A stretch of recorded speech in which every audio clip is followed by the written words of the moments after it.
నమ్ముకుని వచ్చే భక్తుల కోరికలు తీర్చే నిలువుగా, అసత్యాలు పలికే వారికి సింహస్వప్నంగా చిత్తూరు జిల్లా కాణిపాకం శ్రీ వరసిద్ధి వినాయకుని ఆలయం బాసిల్లుతోంది. బహుళా నది ఒడ్డున ఈ ఆలయం నెలకొని ఉంది. అన్ని మతాలకు ఆరాధ్యుడిగా వరసిద్ధి వినాయకుడు పూజలు అందుకుంటున్నారు.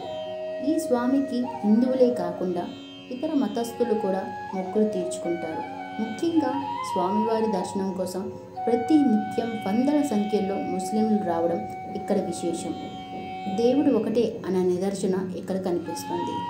స్వామివారికి జరిగే బ్రహ్మోత్సవాల్లో కూడా ఇతర మతస్థులు పాల్గొని పూజలు చేసుకుంటారు.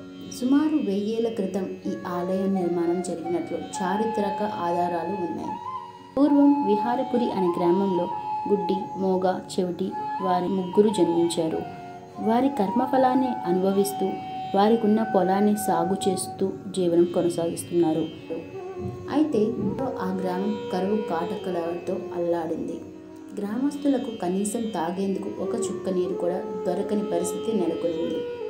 కరువును జయించాలని భావించిన ఈ ముగ్గురు కలిసి పొలంలో ఉన్న బావిని మరింత లోతుగా తవ్వేందుకు ఉపక్రమించారు.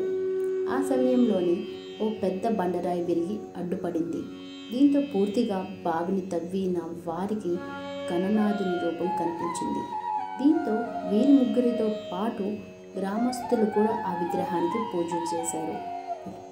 ఈ పూజల్లో భాగంగానే అంగవైకల్యులకు అసలు రూపం వచ్చింది.